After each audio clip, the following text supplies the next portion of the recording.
Okay. That game finally ended. Holy crap. It took a little bit. Hold on, man. I am crap, man.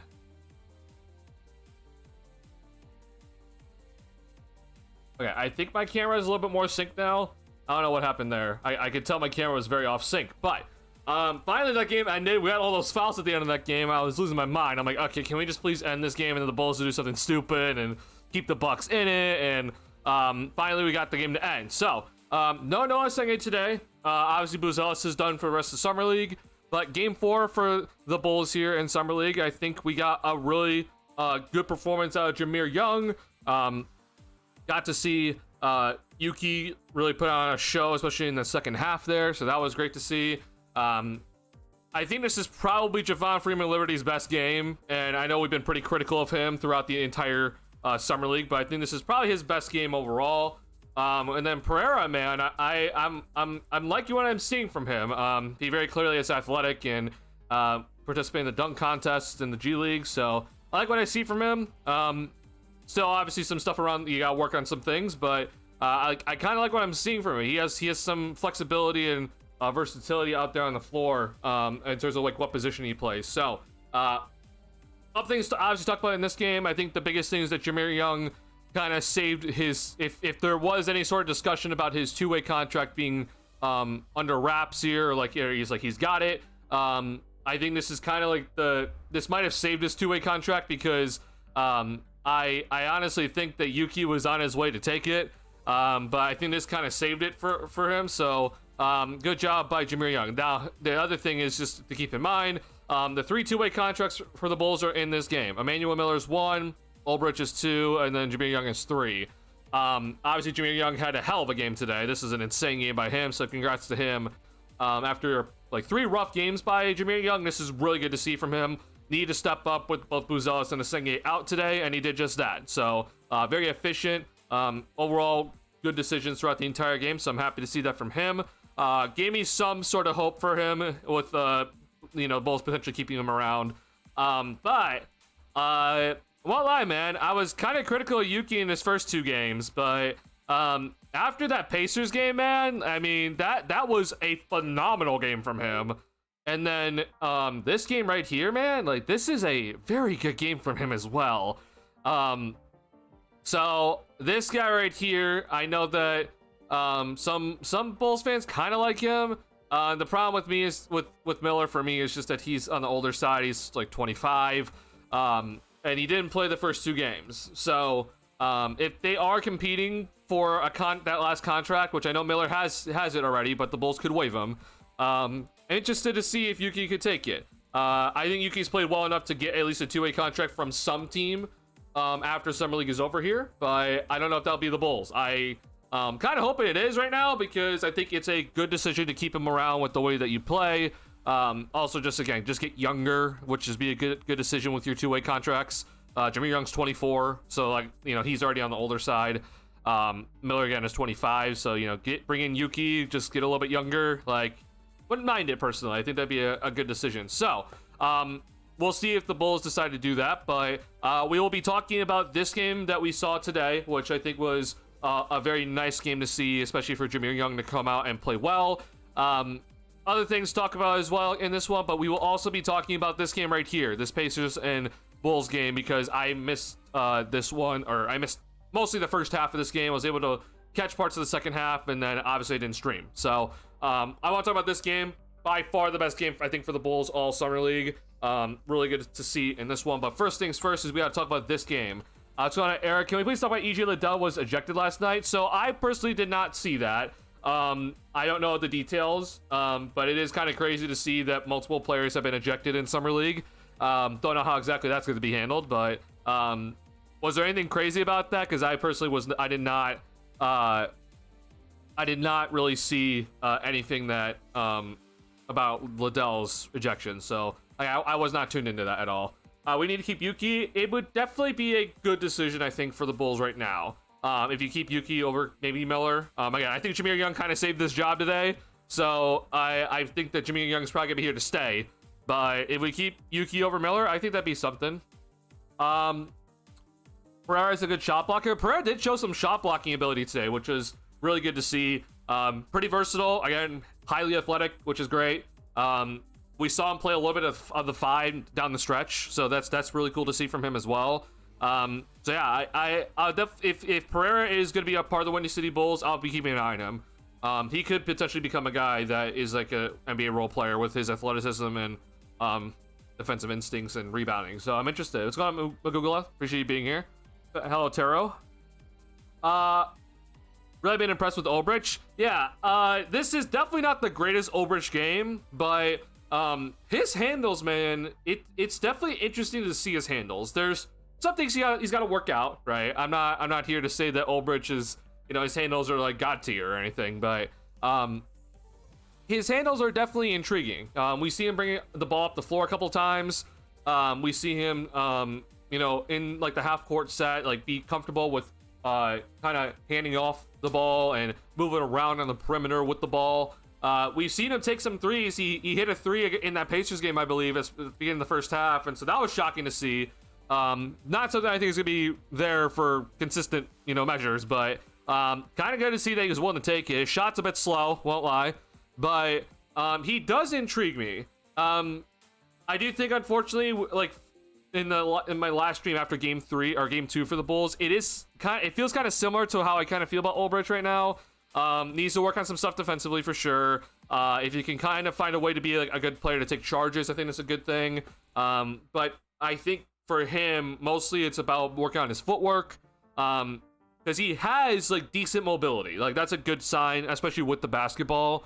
But he's got to work on a couple of things when it comes to his footwork. Work on not setting illegal screens. That would also be very helpful if you can do that. But he's definitely intriguing. I'm kind of buying into that. Like, hey, two-way contract guy. Just kind of see what he's gonna become in the G League. Sure. Kind of buying into it. So definitely a lot of things to kind of work on. But 21 years old. I see some potential in him. So I hope it works out. Definitely not the greatest game today. Put up some wild shots at some points, and then he took some threes, which I don't think were necessary. But I kind of see some things. So I'm interested moving forward. The biggest thing is just like stop setting illegal screens, and defensively, I still am a little bit confused of what exactly he can try to bring, but I'll probably get a better idea in the G League this year. I'll be a little bit more organized than Summer League basketball. So I think this has been, for a guy that's, drafted 55th overall, I think this has been overall a successful Summer League for him. Again, we have a lot lower expectations for him. So I think this has been overall a successful Summer League, and I think he's held his own for the most part. So yeah, not a great game today. I'm being pretty adamant about this. Game 1 against the Raptors, throw that game out. Especially for a guy like Ulbrich, who just like he couldn't do anything about it. I mean, the Bulls guards are turning it over consistently. So throw game 1 out the window.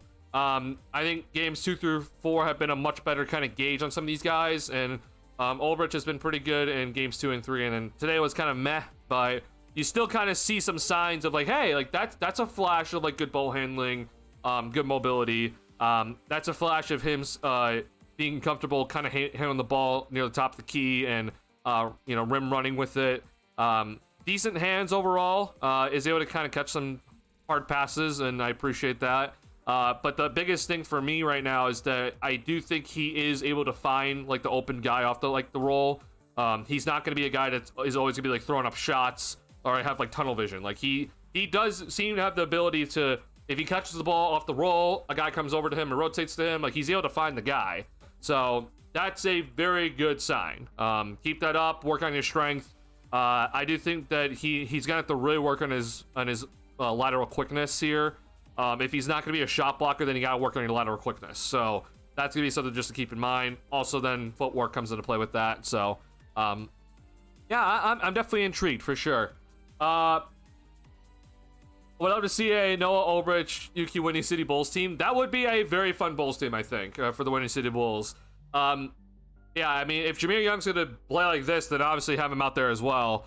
Yeah, I think that would be a pretty fun G League team for the Bulls. The other two guys that played today that are most likely going to be on that squad, it was Wooga Poplar and Caleb Grill. Unfortunately, both these guys have just been pretty just dormant this entire summer league. Thought they would get more minutes, honestly, but they just haven't. They didn't play last game, I don't think. So it's been unfortunately a very, very dormant like summer league for both these guys. These are both the Exhibit 10 guys for the Bulls. So if they do get waived after training camp, then they have an incentive to go play for the Windy City Bulls. Poplar is definitely the guy I'm most intrigued by. He has I see some ability to be like effective, especially in transition, hitting the open 3-point shot. Grill has hit some threes, but like I don't really see what else he does. So granted, this is just the first times I'm ever seeing these players. So nothing. I don't take my opinion with anything. But I'll be interested to see if they do have if they're going to be with the Windy City Bulls and how much they'll play. Why is Logan a better prospect than Muoka? Muoka's hands are pretty rough. Doesn't have the ability to really dribble the basketball. His screen and rolling is also not that effective compared to Ulbrich. We've seen Muoka blow a lot of like opportunities at the basket so far. Granted, again, I don't really know too much about him, but for what I've seen so far, he's had some rough moments. If I had to choose between the two of them of like better potential, I'm definitely choosing Ulbrich. So I don't really like what I've seen from Muoka so far, other than maybe better shot blocking ability. He's been unfortunately pretty underwhelming. So that's just my opinion, though. Granted, again, I've never watched Muoka past Summer League games, so I could be completely wrong. Yeah, I agree with Tyler. Like, Muoka's jumping ability is obviously much better than Ulbrich's. Like that, I think we all kind of figured that part out. But other than that, it's been a rough Summer League for this guy. I appreciate the fact that he's still willing to come in and play the backup center. And he's doing enough job to stay in the rotation when Billy Donovan III could probably go small here. But I personally, I'm not the biggest fan of what I've seen from him so far. I think Ulbrich has a much higher ceiling, just as an overall player. But I could, we'll see who ends up being what. Ulbrich's passing ability is very impressive. He is 3 for 3 from 3 last game, I believe. I don't believe Ulbrich hit 3 threes last game. He hit 1 3, last game.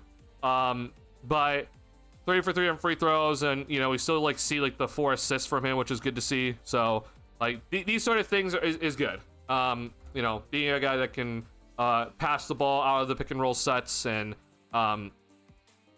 potentially be a guy to space the floor, maybe not just vertically but also laterally. That'd be good to see from a center that's a little bit more mobile but not as big. So I do think he's gonna have to find a way to get a consistent jump shot, at least from 15 feet out. I don't need the 3. It would be great, but I think just having that mid-range jump shot would be pretty nice. So hopefully that gets implemented into his game. If he gets the 3 ball, then it would be really effective because he's gonna be at the perimeter handling the ball off, running those handoff sets. So that would be really nice for him to have, but that's, I think, asking a little bit too much right now. So work on the jump shot, obviously, and just get stronger, work on your lateral quickness, and I think he has a chance, which is all we're asking for. All right, they didn't look good at all. You're talking about Poplar and Grill. Yeah, these guys, unfortunately, are just not... They just haven't been that effective so far in Summer League. So, granted, it is Summer League. They're coming off the bench. A lot of times they're not getting as many minutes. So I'm not going to be too critical on them. But Poplar seems at least the most intriguing to me. I think Grill is mostly just a shooter, which is fine. Obviously, we always need shooting. But yeah, I'll be interested to see what's going to happen after training camp. They're most likely going to get away from training camp. And then, they have the incentive to stay with the Bulls. So I'd be fine if they both stay. But they could move on as well. Maybe someone has a little bit two-way contract that's willing to take a chance. But after what I've seen so far, I don't really know if they're going to get that opportunity to get another two-way contract. So I think that they'll probably be with the Bulls at least for the start of the season. Or the Windy City Bulls, excuse me. I think that's fine. Yeah, Jameer Young today, man, I loved what I saw from him. Very efficient, made a lot of great decisions. We saw him hitting the three-point shot off, either off the dribble or also kind of repositioning around the court and getting those off-ball looks, which is great. We saw him attack the basket and finish through contact, which was great to see. He ran some pick and roll sets and got some mid-range jump shots off, got to the free throw line, shot it 9 times at the free throw line. Like, everything when it comes to Jameer Young and like what sort of player he is, we saw on display tonight. Very good to see after a rough 3 games to start the summer league for him.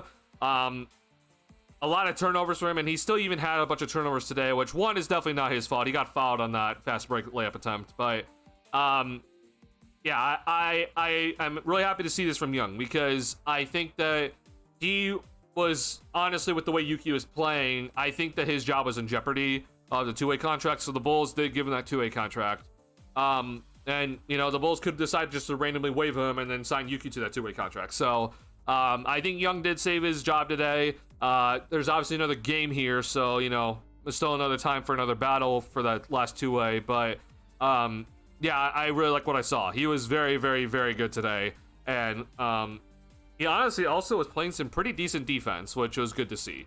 For a guy that's obviously 6'1" and is mostly just a scorer, like, you got to play some defense, and he did a good job. So, good job by Jameer Young today. Hopefully he's going to go out and have another good game against the Jazz here on Friday. So, that's going to be good to see from Jameer. Hopefully that continues. I thought Emmanuel Miller was all right. Did a good job getting all those rebounds. Missed a lot of easy layups, though, at the basket, at least what I thought. Had some moments defensively, not anything to really talk about, though. You know, had some good hustle. So, I think if there's any guy whose 2-way contract's kind of up in jeopardy, it's this guy right now. Bulls did give it to him, so we'll see if this is going to continue. Yeah, and then Pereira, I think he had an overall really good game. Showed some versatility, shot blocking ability, played the 4 and the 5. Wish he would have hit some more threes after some good passes, but didn't. But I honestly think, as much as I've hated on JFL, this is probably his best game. A lot more off-ball today. We still saw some on-ball tunnel vision, unfortunately, but a lot more off-ball today from JFL. And JFL is definitely a very good finisher of a play, right? Like, he's a guy that if you give him an open 3-point shot, he's able to get set, catch and shoot. He's going to knock it down a decent amount of times.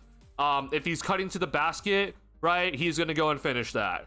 If he's in transition and it's just him, right, I have good faith that he'll find a way to finish that transition bucket if it's mostly just him and he, you know, trying to get through a couple defenders. Like, I have faith that he'll get pretty far into the transition game, and like he'll either collapse the defense or potentially finish it, or do a good job of collapsing defense and then kicking it out. The thing is just then, like, what bothers me a lot when I watch him is like the half court sets where he's like bringing the ball up the court and trying to run the pick and roll, and then after he runs the pick and roll, it's just heavy like tunnel vision by him. And he may, you know, like throw up a shot that's just not good. Like, he tried a reverse layup today that wasn't like unnecessary and hit the bottom of the rim. Like, it's just like, those are the moments where I just say it does bother me with JFL. But I think today was a lot more off ball. We saw Yuki obviously have the ball in his hands a lot, as well as Jameer Young. So we saw JFL be a little bit more off ball today, and I think he did a good job when he was off ball. Decent defense as well. Honestly, really good defense by the entire Bulls Summer League team. In the fourth quarter, they did a good job of just completely shutting down the Bucks, and they got away from that 3-2 zone, thank God. That 3-2 zone bothers the hell out of me. So happy to see that from the Bulls, to get away from that 3-2 zone, and successful day, I think. So last but not least, I mean, this guy right here, I've been super impressed with Yuki the past 2 games. The biggest thing for me is, like, I understand this guy has all these passes that are like big highlight reels, and like these passes are incredible, don't get me wrong. I love Yuki's passes. They're insane. The thing is that what makes Yuki so effective right now is that he pushes the ball in transition, and most of the time he's under control. So like, having a guy like that, you know, to buy into the way the Bulls have been playing, that's a very good kind of catalyst for like a Windy City Bulls team, to kind of have that guy to push the ball consistently. And most of the time he's under control. I say most of the time because we see some moments where he does get out of control, but most of the time Yuki is under control in transition.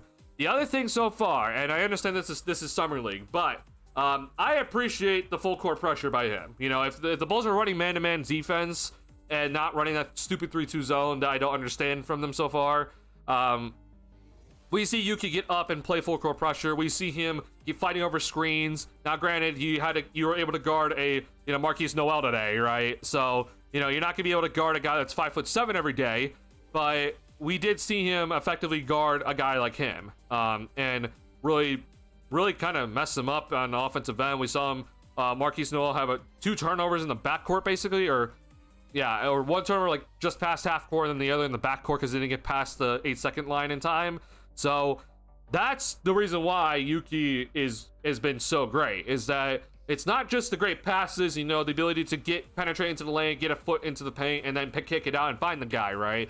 That's always great. But if that's all you are, then that's not enough, right? I need you to do more for me to say, like, yeah, you deserve a 2-way contract. And he is doing a phenomenal job of controlling the tempo, understanding when to push it, when not to push it, finding the guys in transition, and then most importantly is play actually good defense. He still does foul a little bit too much, but I can live with it, especially in summer league. So I've been absolutely impressed by Yuki these past 2 games, and I hope to see him have another good game in game 5 here, and Bulls will have to make a decision.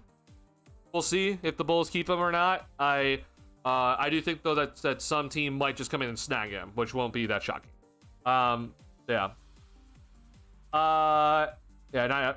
Poplar plays very chaotic / out of control. So Poplar, I think that when he has the ball, there's definitely some herky-jerky moments that are not great. But when he's able to like get those like catch and shoot 3-point shots, he gets it off pretty quick, and I think he kind of repositions pretty well to get those open looks, and he gets it off pretty quickly. Unfortunately, it's kind of a flat shot, so that's kind of the only issue with it. But I kind of just appreciate that part of his game, and then we have seen some athletic moments from him, especially in transition. So I'm liking. I kind of like just his like overall kind of off ball what I've seen, but it's nothing spectacular. Like there's obviously been other people that have been much better. Specifically Pereira has been a lot better off ball. So it's definitely not anything great, but if I had to choose between Caleb Grill and him, I'm definitely choosing Poplar. Grill, I don't really know what to really say about him at this point. He hasn't really shown me enough and hasn't really got enough playing time. So I'm happy with this game. I'm happy with how the Bulls were able to close this one out. Great defense in the 4th quarter. Billy Donovan III is running those 3-guard lineups just like his father, right? It's in the Donovan lineage to make sure that at least no matter who you're coaching, no matter if it's the Windy City Bulls, the Summer League team, or the NBA team, we will no matter what see at least one 3-guard lineup out there and have them play significant minutes. We saw that 3-guard lineup out there at the end of the game where it was Yuki, Jameer Young, and Javon Freeman Liberty playing the 3. So that is just forever going to be part of the Donovan lineage, is that no matter what, if you have Donovan DNA in your blood, it's a 3-guard lineup will no matter what be put on the floor at some point for whatever team you're coaching, which is just so ridiculous. But honestly, I think it was a good decision today. I think that was a good decision by Billy Donovan III today to go ahead and go to that 3-guard lineup. I think that was good. They played really good defensively, and then they were able to get those transition looks, speed up the Bucks, who are a little bit more lengthier and bigger. So good job. That is after me really hating on the coaching staff after game 1. So, gotta give props where it's due at the end of the day. But any other thoughts from this game here? I think it was a pretty successful game by the Bulls. Was really happy to watch this one. I wish Olbrich had a better game, but I still see some signs from him that I appreciate. Any other things we want to say about this one? Obviously, no Noah Esenge, which was pretty unfortunate to see. Honestly, I'm kind of shocked that if this, quad contusion is still bothering him, I'm kind of shocked he played in that Pacers game, but I'm happy he did. I hope he plays in game 5, but I also I wouldn't be upset if he is just kept out and they just play it cautious. That's kind of how many NBA teams do it anywhere, where it's just like, yeah, if you kind of get like any little thing, then just like stay out. We don't need you to somehow make it worse. Which I understand it's like a knee to the quad, but like you don't want to ever risk it. But any other thoughts for this game here before I'm going to move on to this Bulls and Pacers game? And I want to honestly, I mean, luckily for us, because this game happened on Monday, we actually have some film, so we can kind of go through some things that I'm happy to look at when it comes to both Buzelis and Asenge. So yeah, I'm ready to go ahead and talk about the Bulls versus Pacers game, unless we have something else to talk about here.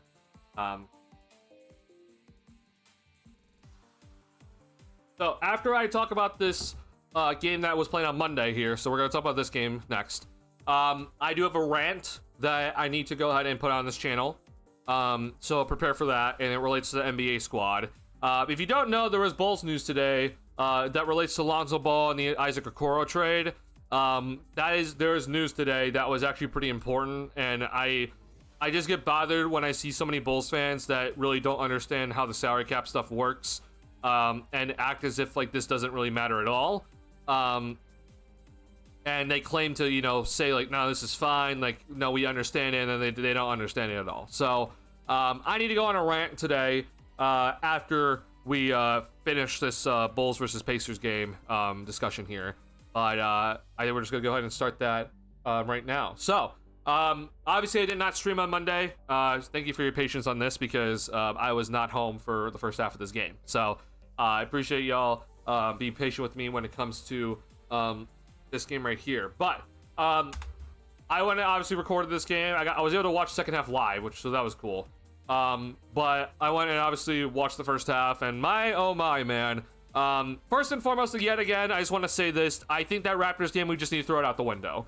That Raptors squad is doing a hell of a job right now of forcing turnovers, and you know, that's their identity. They're doing a good job with it, but like, honestly, we just need to throw that Raptors game out the window. I even said it in that stream. I'm just like, I just take that game with a grain of salt. I don't really care about that Raptors game. I blame the coaches more than the players in that one. Players really couldn't get into any sort of rhythm. It felt like there's no flow. Like, I don't blame the players at all. So obviously then, you know, we have to look at the other games, so 2 through 4, and obviously, you know, games 2 and 3 for Senge, and then obviously game 3 for Buzelis here. So first and foremost, man, Buzelis looked incredible. That backdoor pass that we saw, I think it was from Ulbrich to Buzelis, and he got that dunk out of it, man. That was great to see. Buzelis got up way high and just absolutely flushed it. And that was incredible. So I'm happy to see that. I think that sort of play does show that Buzelis has gotten stronger, especially in the upper body. Able to lift off a little bit better as well, maybe. So that was great to see. We also then saw Buzelis hit some 3-point shots that were kind of on the move, which was good to see as well. And then we even saw some ISO plays from Buzelis that he was able to take advantage of. We saw some finishes through contact, and you know, getting the and one from Buzelis, which I'm like, oh my god, okay, like the upper body strength is coming in finally. And obviously a ton of free throws. So when it comes to both Buzelis and Asenge, the biggest reasons why, you know, we have a lot of kind of faith in these two right now, or hope I should say, with these two, is that because of how big they are, and because of how well they move with how big they are, they have that potential to be guys who just get to the free throw line a lot. Like I even put Josh Giddey into that sort of category, where like Giddey isn't obviously as athletic as these two guys and is not as lengthy, but he is big, right? And so we saw him finally get to the free throw line a little bit more near the end of the season. Like, having those types of guys just to force the defense to foul you is very, very valuable. And Buzelis, man, is just putting so much pressure on his defenders when he is willing to just go at the basket and attack. We even saw him miss a dunk, and I don't know if it was over Furphy or not, but it was over somebody, but he missed it. But like, I'm just like, I just could not believe how high he got up and almost threw it down and got fouled. So again, like, this is why, you know, we as Bulls fans, like, and you know, someone like me who is not happy with the franchise right now and where it's going, like, if there is any hope, it's gonna be between these two guys. And seeing Buzelis get 13 free throws was fantastic. Just constant pressure of attacking the basket, forcing the defense just to make a decision. You're either going to have to take a charge from a runaway freight train that is 6'10" and bigger than you, or you're going to have to go ahead and foul him, right?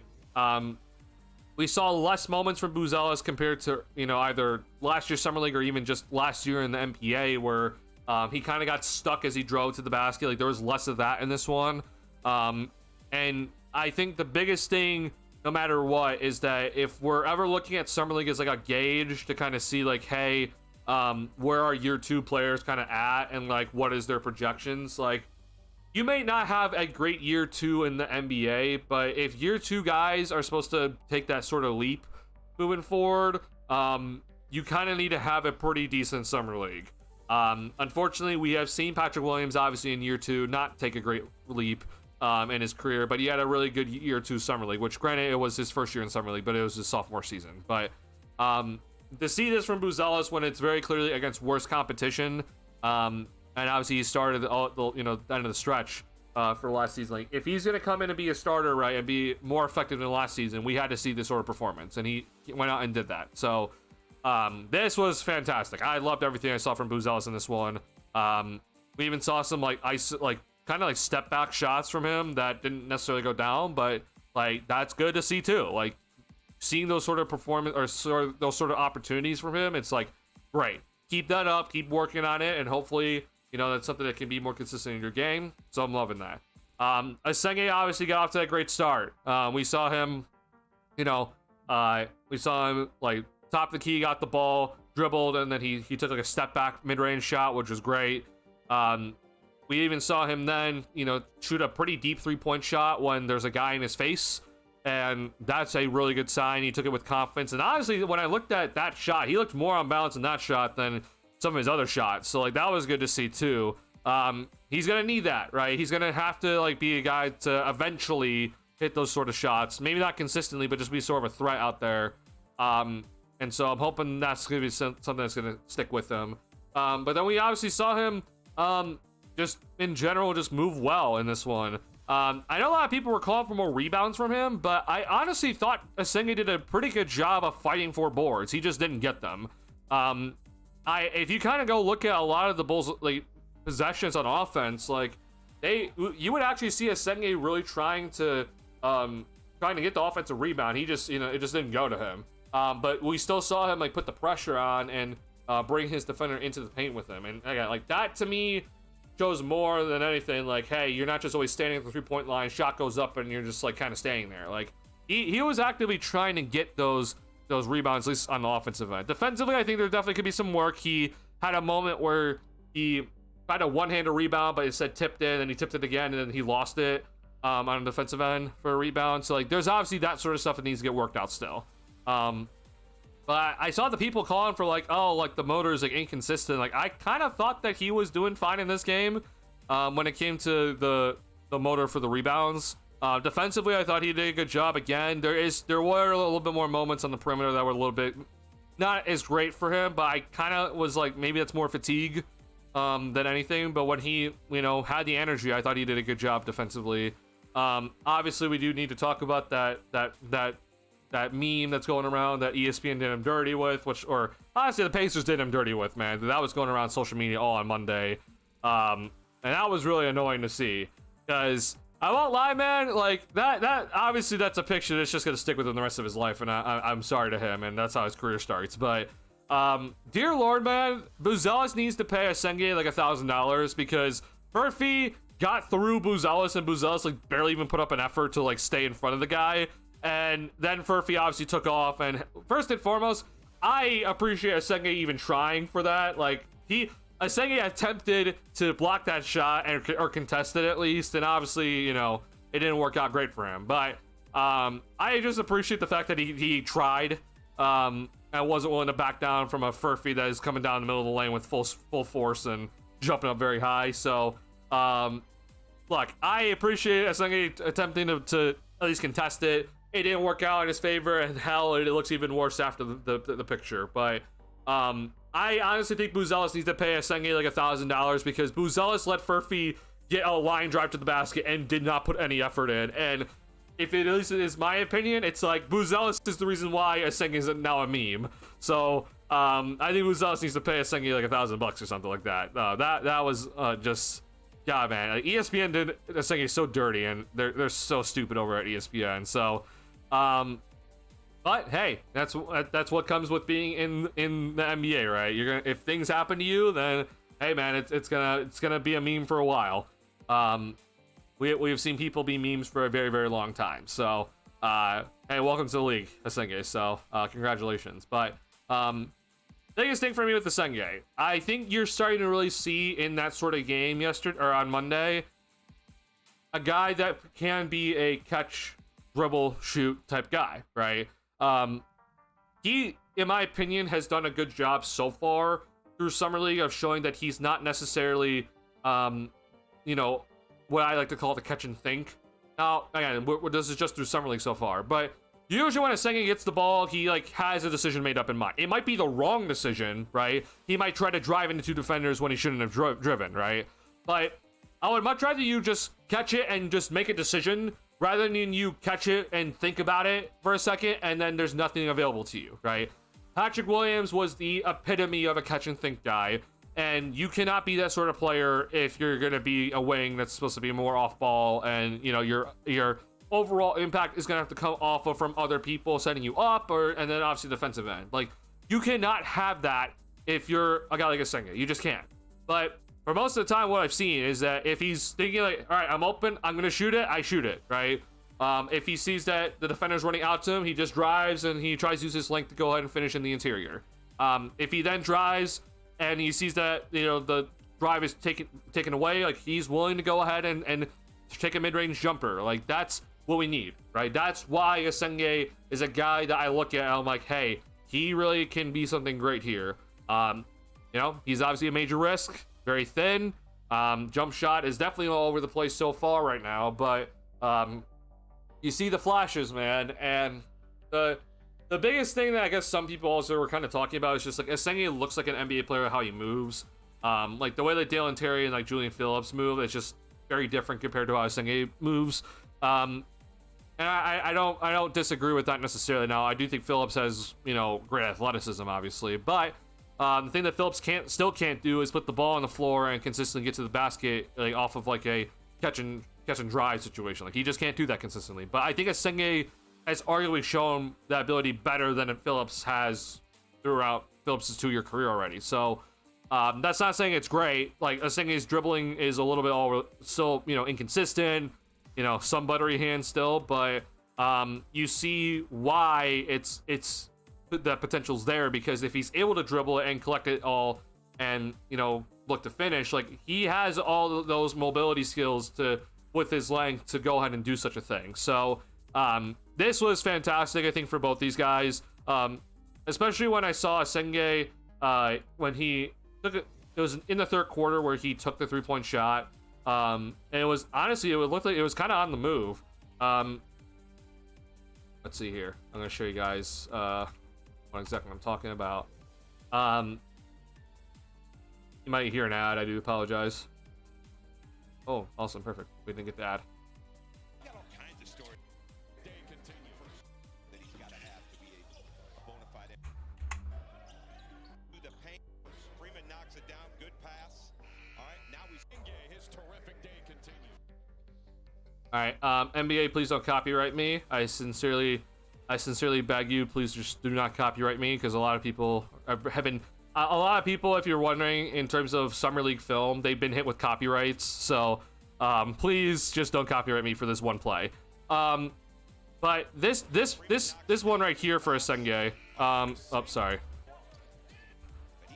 This right here is great. Okay, so I understand a lot of people are like talking about him being in the corner a lot. I mean, like, for a guy that is not necessarily great with the basketball in his hands currently at the moment in time, I think this is fine. Okay. I think him spreading the floor in this situation is also good, because if you go in and try to cut here, like, you don't really open yourself up for anything. It allows the defense to stay collapsed, and you don't spread the floor well.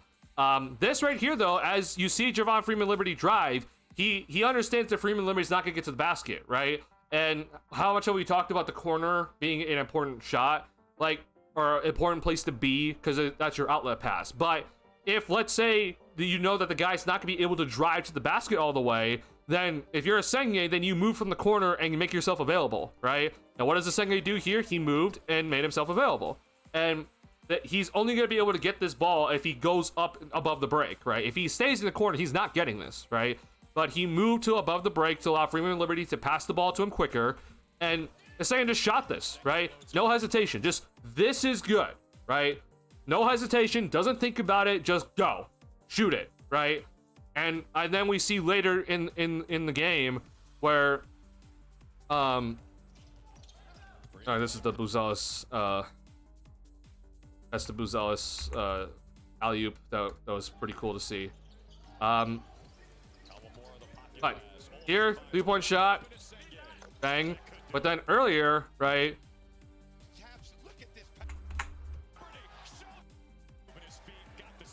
So I'm trying to find it. I know it's somewhere here. Yeah, here it is. Okay, like this right here again. He's not thinking about this. It's all right. I got the ball here. I could have shot this, right? But defender's coming out. He sees he's on roller skates. Decides to drive it this time. Gets past his defender. Lays it up and in.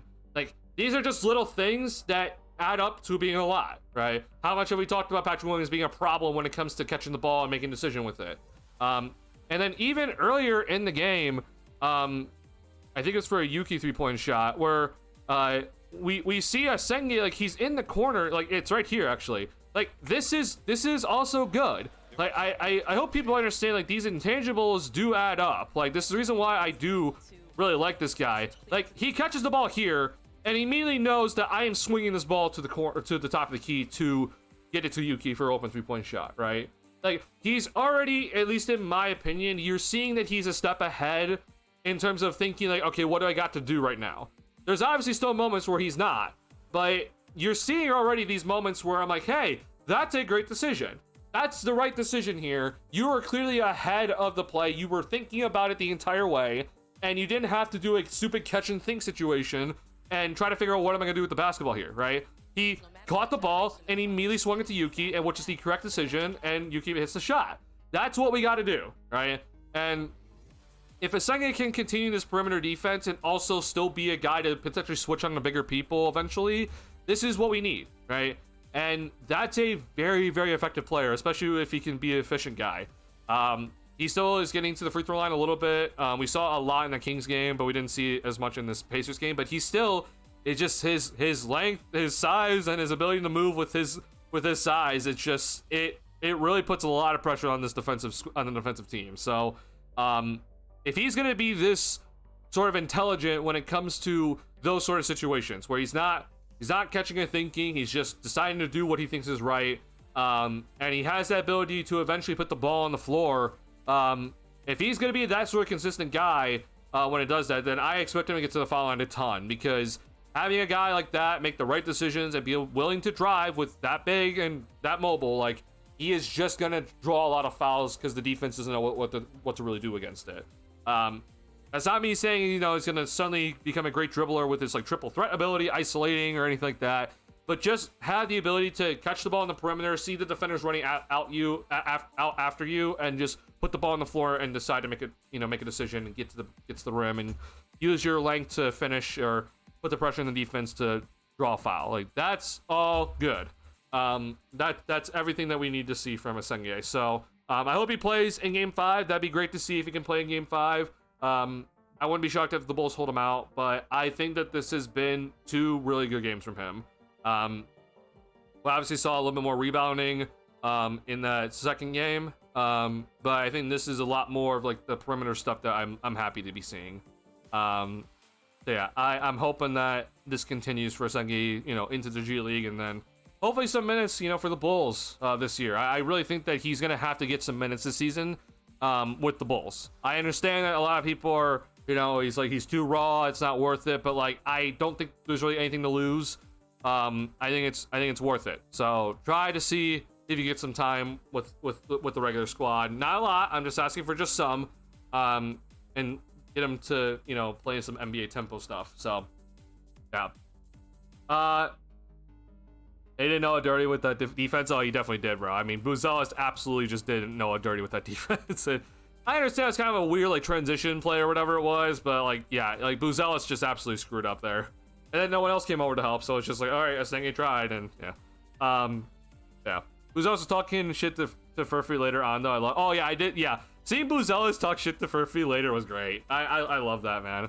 That was great. Noah's mid-range game is smooth. Yeah, that shot, that mid-range shot that we saw was pretty good. We also then saw him hit a mid-range shot. I think it was like I think it was against the Raptors, too. it's not always gonna be looking that smooth. There's definitely times where it doesn't look that great. But again, it's just, if you have that in your bag, that's always good to see. Like, to see that sort of potential is good. Not something I'm not gonna be here saying like, oh, that's gonna be a consistent thing moving forward, but maybe there's potential to develop that, which is gonna be a very useful skill if you're gonna turn into the player that we think you can.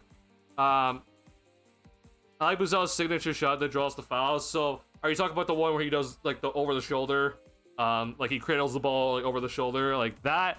That's a very, very effective play. I love that play. Donovan Mitchell is also a absolute wizard with that exact same move, and he also draws a lot of fouls with it. Yeah, man, I love that move for Buzelis, because Buzelis does have the ball handling skills and obviously the length to kind of do that sort of move effectively. So yeah, I really love that. It's a really nice counter if the defense is trying to load up on your right side, and you understand that they're loading up on your right side, leaning on your right, and then you just go do like the swim, or I don't even know what to even call it. I know some people have talked about it, but it's just kind of like a swim move with the basketball over. That it's a very, very good counter. I love it. So I honestly think that you need a long wingspan for it to work, because if you don't have that long of a wingspan, I think some defenders could knock it out.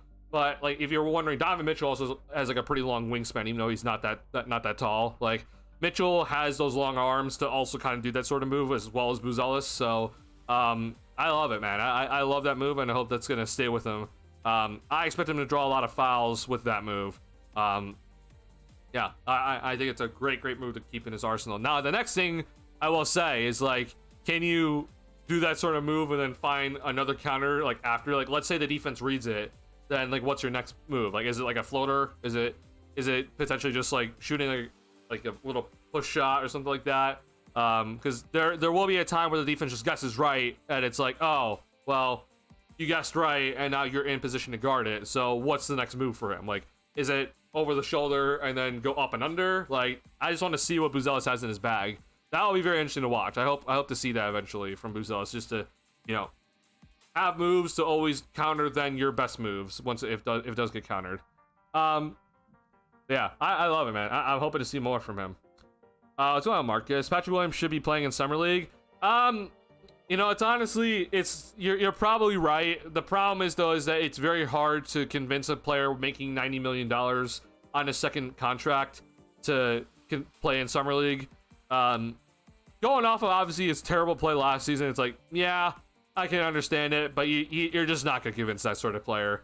It's just not gonna happen. So, yeah, P. Will's been extremely disappointing. So it's like, yeah, you should probably play in Summer League. Well, the problem is that he has a fully guaranteed $90 million contract. There's really no reason for him to go out there, right? It just hurts him, if anything. You know, we think that it would help him, but honestly, for his, you know, own sake and his career, it would just hurt him more. So, I would love if Patrick Williams could get some sort of practice in and like really work on his craft, but unfortunately, I don't think he'll ever be that sort of player. So it is what it is. Yeah, Buzelis has top tier confidence. He's ready to do some damage. I'm hoping so, man. I know Casey Johnson just kind of said today about like Buzelis is like a, you know, breakout candidate. If there is a guy to bet on in terms of most improved for the Bulls, it would be Buzelis. But like, I kind of don't like that, because it's just like that you're going from year 1 to year 2, so it's like I kind of expect you to kind of get better. However, though, I don't think he's going to suddenly just start averaging 16 points per game next season. I hope he does, because if he does, then I'm thinking, oh, hey, we might actually have an all-star in our hands. But unfortunately, as much as I love him, I don't know if we're necessarily thinking all-star at the moment in time with him. Very effective player I see him becoming so far, especially like really good starter. But I think all-star, I mean, I always tell people, man, like it's still 12 players per conference. It's very, very tough, man, to become an all-star. So I hope he can. That would be fantastic. But you can be a very good player in this league and just never be an all-star. So I don't know if he'll become an all-star, but I think I kind of said it in my previous streams, where it's like, I think Buzelis for next season, assuming he starts every game, which he should, I think that he's going to be averaging about 12 points per game. you'll see like a you'll see some increase in his rebounding. And the biggest thing I think was going to happen, just because he's going to be starting, like this number of like 0.9 blocks per game, this is definitely going to be going up to like at least around like 1.2, 1.3 ish. So he's going to be averaging no matter what, like 1 stock a game.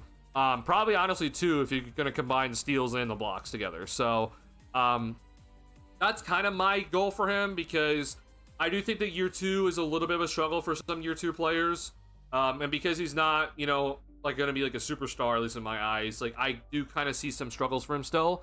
But I'll be proves me wrong. Like if he can come out and suddenly average like 15 points per game, and you know increase the rebounding up to like 6 or something, and then like average like, you know, 1.5 plus blocks per game, like holy hell, like that's fantastic, because then I think year 3 is the biggest leap for him. So if you're wondering what I think year 3 is going to look like, I'm hoping this is year 3 for him. Like these per 36 numbers right here for Buzelis, like 16 points per game, you know, like 6.5 rebounds, 1.8 blocks. Like this is what I'm hoping for in year 3.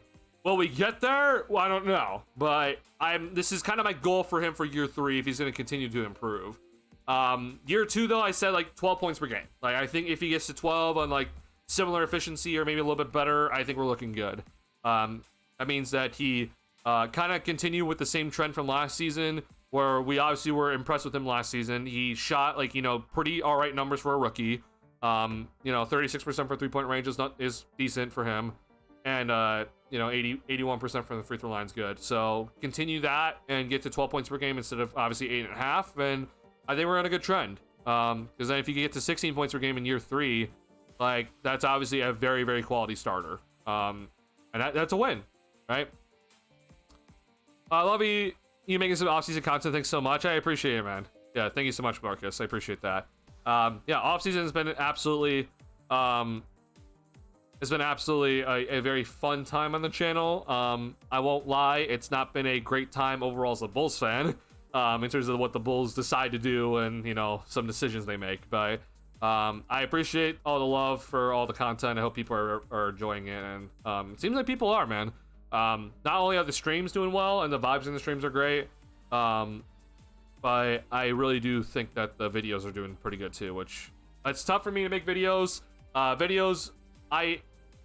know that they do good, but I like streaming a lot more. Streaming is just a lot more fun for me for some reason. So videos are kind of tough for me to do because things happen and it's a lot of work. But I'm hoping people are enjoying it, and it seems like people are. And don't worry, man. Well, I mean, whenever this Josh Giddey situation gets resolved, then, you know, another video is coming out.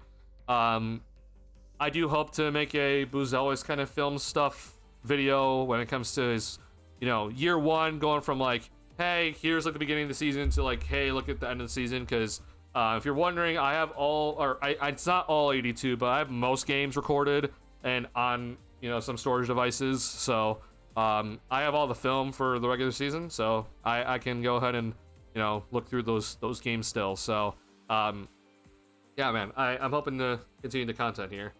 Not getting my expectations too high, but Buzelis is easy to root for. At least we have some heart. At least we will have some heart. There is some Joakim Noah in him. Oh, I completely agree. Yeah, I definitely, you can tell with Buzelis that he wants to be great. Like that's the biggest thing, is you can tell this guy is like, I want to become the best player I can be. He gives full out effort, even when like he makes a bad decision, it's full out effort. Like let's say he commits a bad foul, right? Like he's still giving full out effort. You know, we even saw him miss a couple of dunks early on in his career, but like it's like full out effort and trying to make sure that you flush it. Like that's great. Like I love everything about him. So it's just so crazy, just like the difference between him and Patrick Williams. It's just astounding the mentality that these two guys have. So yeah, man, I love what I see from Buzelis with his mentality. I understand that he's a little bit more kind of expressive, right? Than like someone like Asenge, but like I really do think Asenge also kind of has like that sort of like motor in him. Asenge is obviously a little bit more kind of quiet pilled, but like you can still be a quiet assassin. I do think that both these guys though, like they really do study the film. Asenge has been kind of adamant about like he really does take the time to do film stuff. And so if both these guys, man, if they're taking the time to be like good film watchers and learning how to become better from the film, like I have a lot more faith in them moving forward than obviously a guy like P. Will, who I'm not saying people doesn't watch film, but like there are just times where I feel like he just doesn't watch it. I feel like you do more in year 3 if you're talking about Buzelis. I mean, there is a potential, right? If let's say Buzelis does average like 14 or 15 points per game this upcoming season, right, and is like actually like a potentially like a third level or third option scorer for the Bulls at times, like yeah, I mean, there is definitely a world where then he could do more in year 3. I just think I have to see some more in year 2. That would be kind of something I just need to see. If he's gonna do more in year 3 than what I kind of think he's gonna do in year 3, then I think he's got to show it in year 2. Not obviously like show everything, but just show the flashes and show the potential a lot more. Do we want Josh Giddey? I mean, it's better letting him walk. So, I mean, look, I'm not gonna lie. Like, I'm not gonna sit here and lie to people and be like, oh, I'm like a major Giddey fan. Like, I'm not the biggest Josh Giddey fan. But I do think that keeping Josh Giddey is a good decision. But obviously, he has to be team friendly, at least in my opinion, especially with him being restricted free agent. You got to keep him. But keep him on a more team friendly contract versus a $30 million, or honestly, I still tell people this. If he gets $28 million, that's still too much. He's a restricted free agent. There's no team in the NBA that can give him the cap space for that, or that has the cap space to sign him to that sort of contract. You need to get this at least to $25 million or lower. I honestly think you should be able to get it to like $23 million a year. Like that should be very feasible at this point. If you don't do that, then I'm honestly pretty upset at the front office, but you know, I don't know how exactly they view it. But keeping Giddey moving no matter what is a good decision. Like, even if you decide to move on from him eventually, like, you still got to keep him now. So I think keeping Giddey is the correct decision. Don't know if he's necessarily part of the backcourt of the future for the Bulls, where he's going to be the main point guard and everything, but I do still see a world if he can work on that 3-point shot, work on his defense, and you know, work on his overall game, where he might not necessarily be the main ball handler necessarily, but he can kind of be like a Swiss Army knife in the offense. And you know, if let's say the Bulls, for example, they get a star guard, right, then you take Giddey off ball, or you take Giddey off, you know, being like the main ball handler, you move into more an off ball role, and kind of see how you can kind of be in that sort of situation. I understand that it is asking a lot from him, but and especially because he's not excelled in any sort of off-ball situation so far. But there's a world, just because he rebounds well, his passing's good, and you know, he's 6'8", so there's a world. But yeah, you definitely got to keep him. You traded Caruso for him, you need to keep him. Just keep it team friendly. If for some reason some team opens up $30+ million in cap space and gives him that money, then all right, so be it. Just let him go. Like if he gets his max for whatever damn reason, which would be absolutely ludicrous from a team, which, if you're wondering, his max is $38 million. That'd be his first year. $38 million is his max contract. That's his first year of his max. Then just let him go. But no team should be able to give him that. Sign-in trades are hard to pull off. They're very difficult. This is how restricted free agency goes, y'all. Like, there are too many Bulls fans that kept talking about, like, restricted free agency isn't a thing and that Giddey's gonna get paid immediately. And like, historically, it shows that restricted free agency, like, the players get paid.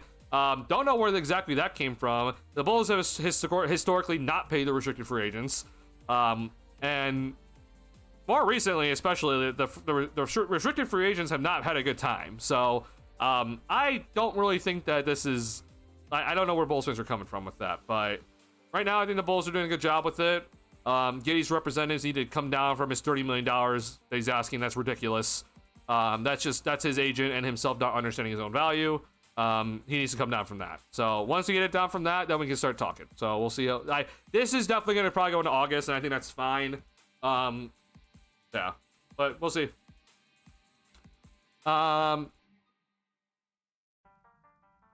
Wish we would have got Nelson from Brooklyn. Loved this game in Bama. Yeah, that would have been nice too.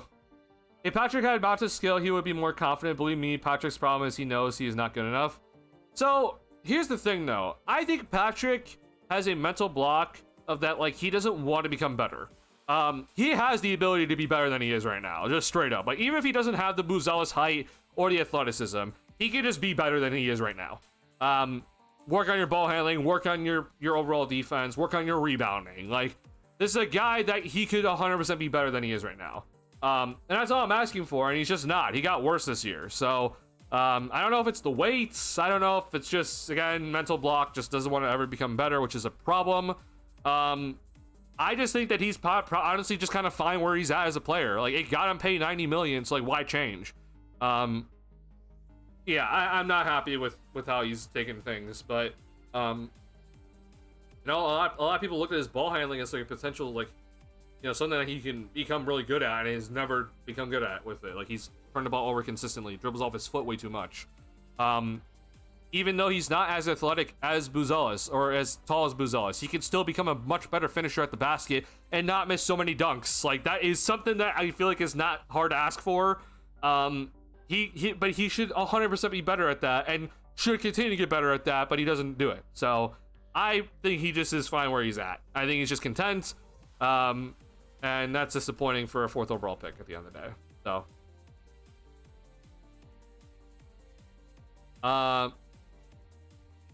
there's always everything we wish for from Pat. Yeah, in terms of mentality, it definitely is. And then obviously we just, you know, the effort on the floor. Yeah. Buzelis had to be watching Tibbs era Bulls. He wants to bring that back. I mean, look, bro, the Tibbs era was obviously something, and, you know, the amount of minutes is crazy, but Tibbs did get everything out of the players every night. So, yeah, man. Maybe Buzelis definitely was watching back then. Would make a lot of sense. Yeah. Noel, appreciate you being here. Patrick doesn't have it mentally. His confidence is low, and he is second things. And he second thinks almost everything he gets the ball. Oh, all the time. Catch and think, bro. If there's ever a catch and think category, Patrick Williams is at the very top.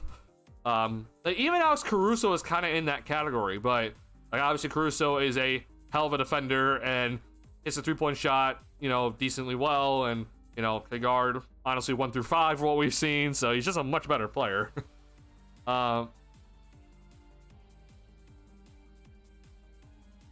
I think it's not the price, it's his usage that is too costly. We are paying him in playing time and touches. Oh, interesting. No, I think that him getting paid, I think Patrick Williams getting paid $18 million a year is way too much for what he does.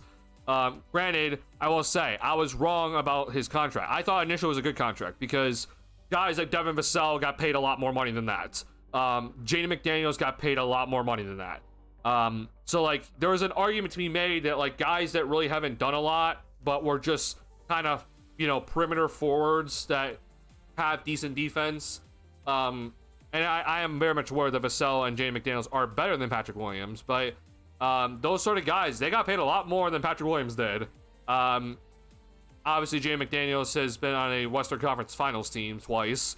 Vassell, though, you know, he's been all right. But it's just like, that was a problem. When Pat got paid that much amount of money, and you look at him and you're just like, okay, like, I thought initially it was like, hey, you got it lower than those two guys, good contract, but then you look at what then Isaac Okoro got, which Isaac Okoro is a very similar player to Patrick Williams. The Cavs waited on his restricted free agency, and Okoro got 3 years, $33 million. So that's where the Bulls definitely messed up. They should have waited like they're doing Josh Giddey this year when Pat hit restricted free agency and not have given him a contract and let the market dictate the price, and they didn't do that. So that to me is unfortunately where Pat is just too much. He's getting paid way too much for his production. I can live with him coming off the bench and him having, you know, in the rotation. That's fine, but I would feel a lot better about the situation if he was making $10 million versus 18 a year. So that's my biggest thing. I didn't know Brooklyn had all those players from the draft. Oh, I mean, Brooklyn had a ton of picks, bro. Brooklyn had everything, man. Brooklyn had 6 first-round picks, I think, in the first round. Yeah. It'll keep us mid for a long time. I think if Giddey is the main ball handler for this team moving forward, I don't expect this team to be a winning, like, contending level team. You're asking him to be the main guy. Like, I don't have as much faith in that, unfortunately. I hope he proves me wrong. Like, I've been adamant about saying that. If Giddey comes in and is able to show like he's gonna put up like 22 points per game and like 8 and 8, on efficient shooting, then okay, yeah, you'll get the ball. He did that for, you know, two months, I guess. But that's not something that I'm going to be like, yeah, I'm going to trust that from here on out. I just don't. So he's going to have to show that through an entire season before I'm going to be like, yeah, you're our guy. Yeah, I think the biggest thing, honestly, that people are not talking about when it comes to Giddey is that he just does not have a pull-up three-point shot. Like, Josh Giddey is not a threat to come off the pick and roll and then shoot the three ball. That's something that a lot of ball handlers in this league have. Like, even Tyrese Halliburton, who a lot of people claim is just like he's like the, you know, what Giddey could become. Like, Tyrese Halliburton can hit a three-point shot off the dribble, off a step back, off a pick and roll. Like, that's what Tyrese Halliburton's able to do. Halliburton is just a much better player because of that. He's also a much more efficient player because of that. He's just a much more efficient player versus Giddey. You know, both big guards, like, they don't, but neither of them are like exactly the best when it comes to finishing at the basket. Halliburton obviously had a much better year this year when it comes to finishing at the rim, but like they're not like guys that are be going out and scoring 25 a night all the time. But I mean, Halliburton is just, he's just in a different tier when it comes to the ability to shot create for himself. So yeah, I don't really feel too good about if Giddey's going to be the guy of the future. If he's around, right, I'm fine with him being around. Like, if he's, you know, the starting power forward or starting small forward or something for the Bulls moving forward, like, and it's not getting the ball as much, and we have, you know, a Dylan Harper-esque, you know, at the guard position, then like I'm okay with that. But in terms of him being the guy, I don't have that much faith in it, unfortunately. Again, I hope he proves me wrong. I'll be looking to see if he will. 38 million is his max from what I know. Yes. So if Giddey were to get a max contract, the first year of his contract would be $38 million. Then the next year, I think it was like 43 or something like that. It's like around there. But it's good to keep in mind. It's 25% of salary cap. So you do 25% of $156 million, which is the salary cap for this season. Then you get that number. So yeah, definitely not worth it. You need to get that contract to below $25 million per year, at least in my opinion. I think Giddey, what he needs to just accept is just that he's not going to get $30 million. And so what he needs to accept is probably a 3-year contract. You know, the Bulls and him can probably come to some sort of 3-year agreement where, you know, Giddey will get paid like $22 million a year or something like that for 3 years. You could front load it or back load it.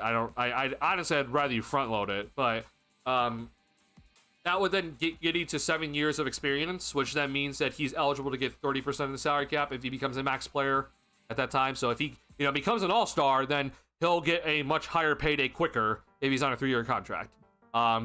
There's obviously then for the Bulls, you're not exactly thrilled with that idea because it's like, oh, well, if he does become an all-star, then it's like, oh, you have to pay him earlier. But at least in my opinion, like, hey, if he becomes an all-star, like, I throw him his money. I don't care about that. I just don't think he'll become one. So hence why I'm like, I don't want to pay him. I don't want to overpay him now just to lock him in for 5 years. Like, if we need to accept a 3-year compromise offer, then accept the 3-year compromise offer. That's fine. I'm not scared at all about that. Yeah. Like Pat more than Giddey? Marcus, no, you don't. You like Giddey a lot, but not on my team. Gotcha. Like McDaniel a lot. I mean, yeah, McDaniel's obviously is pretty good, but like if you kind of look at Pat's numbers versus McDaniel's numbers, like just a raw box score, like it's kind of similar. Like, forget this year, but like this is when Jay McDaniels got his contract. It was after this year, right?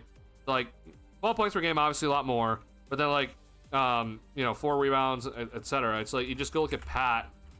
Like it's kind of similar in terms of just raw box score. Yeah, like if we're comparing year 3, it's like 10 points per game, 4 rebounds, you know, like, you know, assists in the ones, and steals, you know, 0.9. You know, we've seen Patrick average 0.9 steals. Blocks per game, it's definitely a little bit more towards McDaniels, but like similar still. It's just like it was kind of like similar. At the end of the day, you can argue that McDaniels is a worse 3-point shooter. Pat's a better 3-point shooter. It's just like that's kind of the reason why I'm like, oh wow, I thought the contract was good, and then obviously Pat got worse this year, so it looks awful now. At the end of the day, you know what? Working in the playoffs, his game is not made for that. Really easy to stop. It's fun though. He makes the game fun. I mean, yeah, like, I think Giddey in transition is great. I appreciate him when he did get the ball more in his hands, I guess, which honestly, I still think he got the ball a significant amount even when Levine was here. He just was not playing well, hence then Donovan benched him and then gave the ball more to Kobe and Levine, because it's just like, if Giddey's gonna be this bad in November and December, then like, why am I gonna give him the ball? But like the usage percentage between all three of those guys early on was like very similar. So I honestly think that Giddey got the ball a lot early on. It just, people don't want to admit it. But yeah, when Giddey, when Levine officially left, like we saw Giddey get to the free throw line more, which is great. That needs to continue for him. And we saw him finish better, which is also good. But I agree. I think the half court with him is a little bit sketchy still as a main ball handler. Love his passing, love the transition game. Like I said, he needs a pull-up three-point shot. That's the biggest thing. People disrespect Halliburton too much. I mean, yeah, call him the most overrated player. Bro, there are Bulls fans on Twitter that were hell-bent on Tyrese Halliburton being worse than Josh Giddey when the playoffs started, and they were still on that bullshit even after Halliburton beat the Cavs in 5 games. Like, they were still on that bullshit. I was like, what the hell are you guys talking about? Like, Halliburton has been a much, much, much better player than Josh Giddey has for their entire career. And people were still, even after Halliburton, hit the game winners against the Cavs and just completely wrecked the Cavs. Like, this guy this season made an All-NBA team. He's made 2 All-NBA teams, which means that he was a top 15 player in the past 2 seasons, according to voting. Okay, so I really do not give an absolute flying fuck if you think that Giddey is better than Halliburton. The voting says differently. The stats all say differently. Like, I don't want to hear it. Halliburton is way better, okay? Now, I hope Giddey can get there. Halliburton is just in a different tier. This guy is, like, because of how efficient he is, and he doesn't turn the ball over compared to how much Josh Giddey does. Like, this guy is honestly, he's in that superstar talk. And with the way he was playing in the playoffs, bro, like, I mean, he was absolutely a superstar in the playoffs. So, he is in that superstar talk for sure. His efficiency is out of this world, okay? This guy as a guard is averaging, like, he's basically like 39% for three-point range in his career. 47% as a guard is great. And then to go out there and average 9-to-1 assist to turnover ratio, like, that's insane. This guy is insanely efficient. So he is, at least in my opinion, he's in that superstar talk for sure. I would personally put him as a superstar. I mean, this guy is just very, very good at everything. And yes, I will remind everybody that, yes, the Bulls did pass on him for Patrick Williams, which, yes, we all are aware. But didn't hate the pick at the time. I'm not gonna be too pissed off at that. I wonder, can the Bulls move Javon Carter to make room for Yuki? Yuki is a passing wizard, can make up for Lonzo's passing skills. So, in my opinion, Christopher, as much as I love Yuki, I do not want him on the NBA roster. I would be perfectly fine with him on a 2-way contract, though. So, if the Bulls want to either waive, Emmanuel Miller, which I think that's the most likely scenario, because Olbrich has 1 2-way contract, and then the other 2 guys are Jameer Young and Emmanuel Miller. And Jameer Young obviously had a hell of a game today. So, I don't really know how legit the possibility of now waiving Jameer Young would be, especially after this sort of game. But, if you want to waive Emmanuel Miller and then give Yuki the 2-way contract, I think that's a good decision. That's fine. I personally would not have Yuki on the NBA roster, at least if it was my opinion. I think Yuki would much rather be in the G, or at least in my opinion, I think he would more thrive in the G League and get more opportunities and work on his game better in the G League. Yeah, I would personally rather have him in the G League for me. And obviously, if there's emergencies, then we can call him up.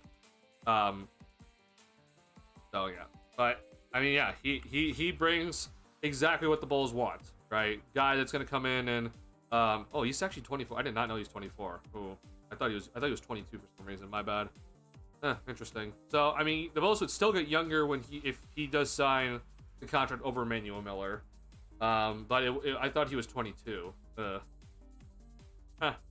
Either way, though, I do think that he's probably outperformed Emmanuel Miller so far in Summer League, which, granted, Emmanuel Miller has only played 2 games. But if that is the two, if it's between those 2 guys right now, I do think Yuki deserves it. But you'd have to waive Emmanuel Miller. Well, watching McDaniels, his impact on the game is way more impressive. Oh, I completely agree. Yeah. It's just that, obviously, box score comparison, there's that argument there. But I agree. I mean, McDaniels is a much, much better player than Patrick Williams.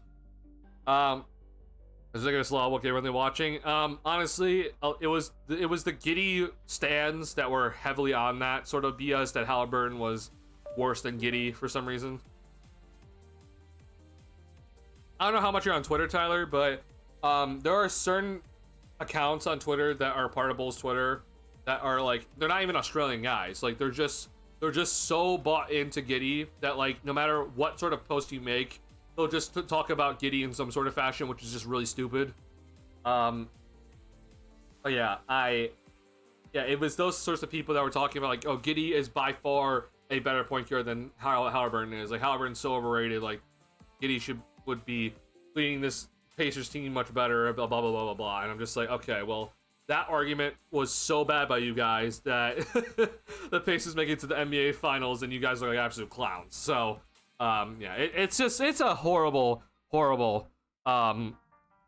just look by the Bulls fan base, but Bulls fan base for you. I want him because he can help help guys develop in the G League.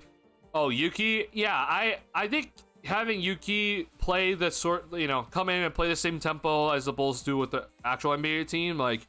It would definitely help the guys kind of transition better from like the G League team to the NBA squad. Yeah, I'd be all for it. Unfortunately for him, okay, obviously as much as we love this guy for what we've seen so far, it's just the unfortunate part of just being 5'8". Like his odds of being an NBA player consistently are pretty slim.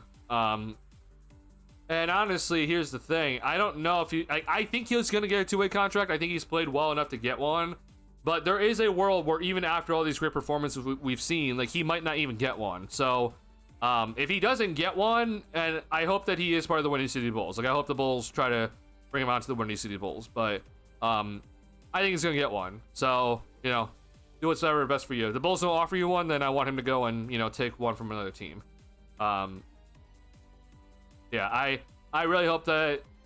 If the Bulls don't give him one, which that is a possibility, like they might actually just like Emmanuel Miller and Jameer Young more, and obviously you're not gonna take away Ulbrich's two-way contract, so there might be that real possibility. But if he doesn't get one, then go somewhere else, Yuki. Take the two-way contract from some other team, which I think he'll be fine. I think he'll be fine doing that.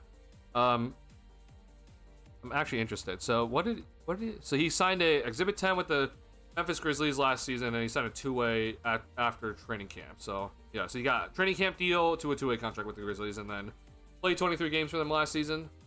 22, excuse me. Obviously not great numbers, but average 4 minutes. So what are you gonna do about it? Trying to generate revenue for Windy City. He's willing to take the contract. It would be a smart business decision, and we know that's what they're about, making money. I mean, yeah, if they are really trying to sell tickets, then yes, like that would be the way. But I hope that's not the case with their G League team. Like their G League team is specifically made to go and develop guys, and that really shouldn't be the goal. But maybe it is, of course, because it's a Reinsdorf owned organization. But I hope not. Going to two-way would be great for Yuki.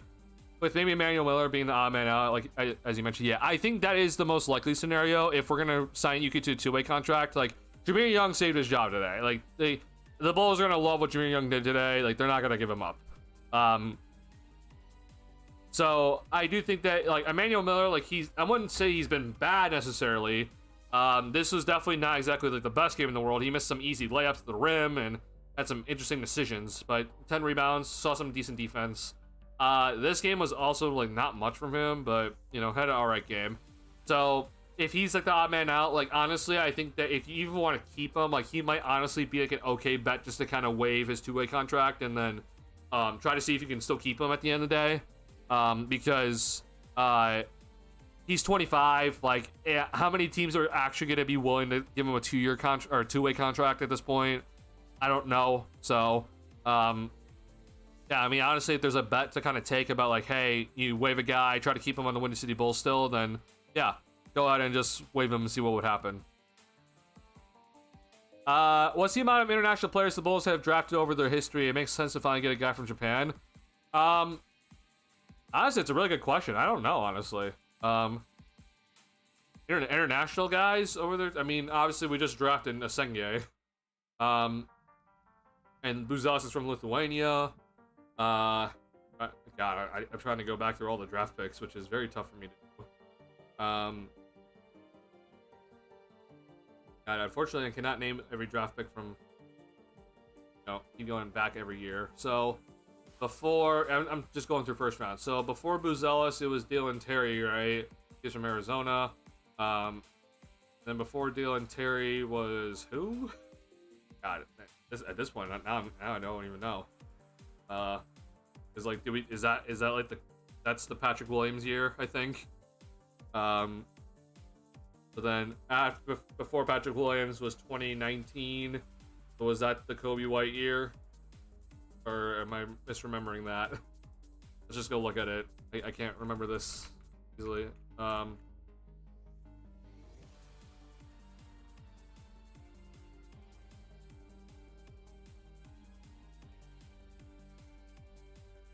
Desuma was second round. But yeah, so it was Kobe White in 2019. So then Kobe White was 2019, which means Wendell Carter Jr. was 2018, right? Okay, and then it was technically Markkanen in 2017, but it was the Justin Patton who got sent to the Timberwolves. Yeah, then Denzel in 2016, Bobby in 2015, Doug McDermott in 2014, right? Tony Snell. So I mean, a lot of just, I mean, like Markkanen, I guess, right, is from Finland, right? If I remember correctly. So there's that guy. But like, USA, and then McDermott was USA, and then Teague, USA. So Butler again, USA. So yeah, not that many, I guess, honestly.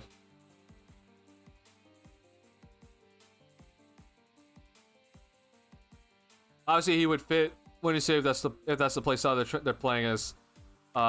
We just saw in Summer League, and it is the same. Yeah, I mean, I think Yuki would fit really well into the Windy City Bulls if they're going to continue it. Yeah, Doug definitely saved his job. Yeah, for sure.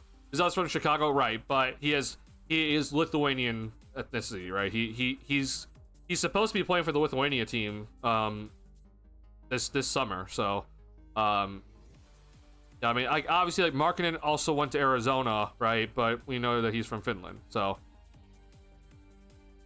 I'm remembering that correctly, right? Like, Markkanen's from Finland. Yeah, he's from Finland. Yeah. Like, he went to Arizona, so I'm not gonna be here like, oh yeah, like he's from Arizona. No, he's not. Like, he's from Finland. Obviously, I know that. Yeah, I know that Buzelis grew up in Hinsdale and everything, but I'm just saying, like, ethnicity wise.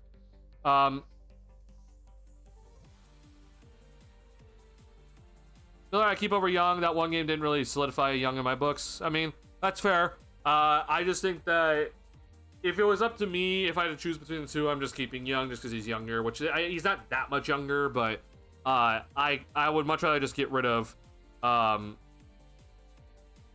would much rather just get rid of Miller if it was my opinion, honestly. Pat, yeah, I've got a Pat after. Yeah, man, that 2020 draft.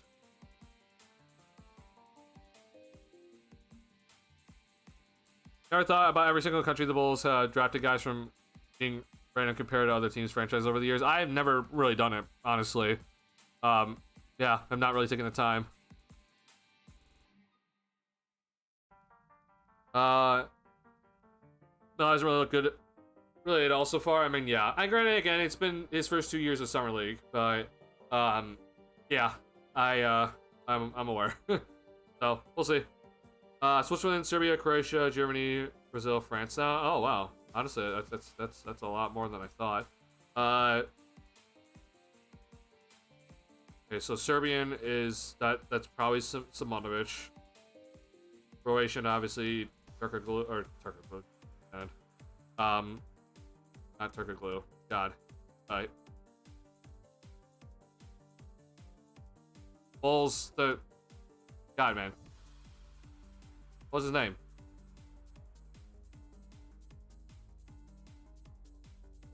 Help me. what was obviously part of the dynasty years. Kukoc. There he is. Tony Kukoc. God damn it, man. Switzerland. God, I honestly don't know about Switzerland. Oh, Zipser. Was Zipser? Where was Zipser from? That's actually a really good call. Zipser's Germany. Okay. Dang, yeah, we know South Sudan. The list is pretty long. Yeah. Well, it's 99% sure Buzelis born in Chicago. Yeah, I'm just saying that like Buzelis like he's gonna be playing for the Lithuanian team. I'm just pointing that out. Like he was 100% born in Chicago. I'm not denying that. But I'm just saying that like, hey, he's Lithuanian. Like he has that in his blood. I'm just pointing that out. Yeah.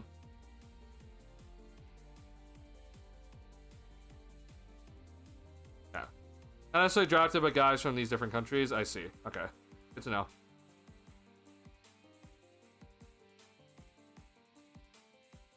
Yeah, bro. But I'm aware, Eric. I'm aware. Again, just because that like, hey, like he Buzelis could play for USA or Lithuania. Like that's his option. Okay. I'm just saying that like, hey, you have a Lithuanian Thai player. Like that's cool, right?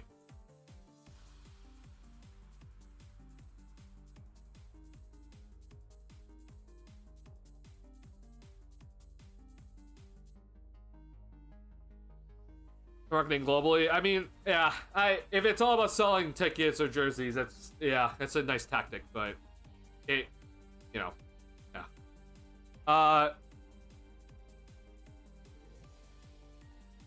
I was looking into rebounding. I've noticed that defensive rebounding has gone up and offensive rebounding has gone down since three-point shooting is taking over. More threes philosophy.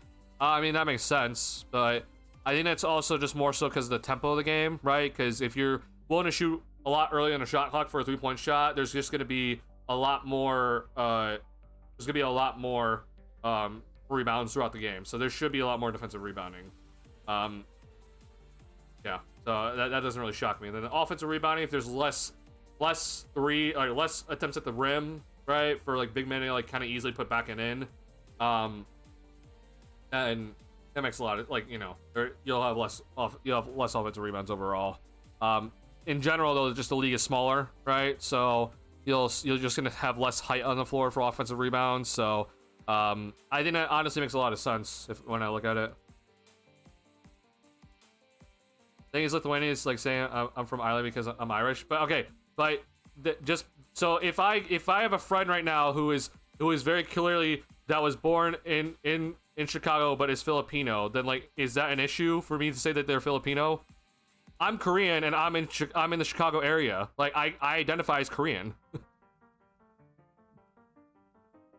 Like I'm not saying that Buzelis is from Lithuania. I'm saying that he has the Lithuanian ethnicity in him. That's all I'm saying. He can go play for Lithuania, right?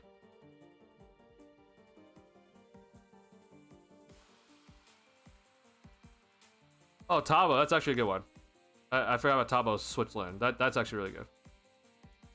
Wait, no, you're Korean American? Well, no, that's actually not true either. I'm actually born from Korea, right?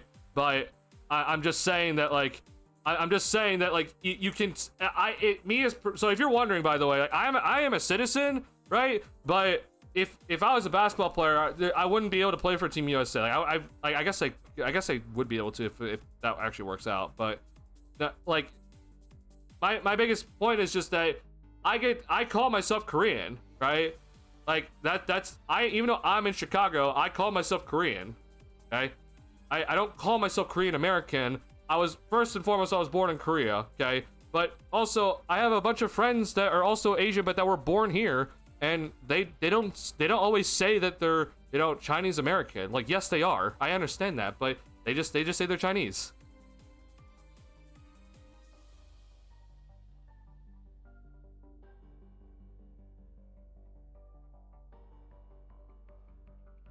And the kids of immigrants, you still have the link to the old country, just like I do pull, even though I was born here. I mean, like I consider like parts of my family, because if it's not obvious, like I'm not in an Asian family household. Like you know, the name Duncan for an Asian's not an Asian family household, but so like if you could figure it out, like I'm adopted, but like part of my family is like they're from Ireland. Like if we go back through their lineage, like yeah, like their family immigrated from Ireland. Like that's how it works. Like I still think that they still call themselves like, yeah, we're Irish. Like that's okay.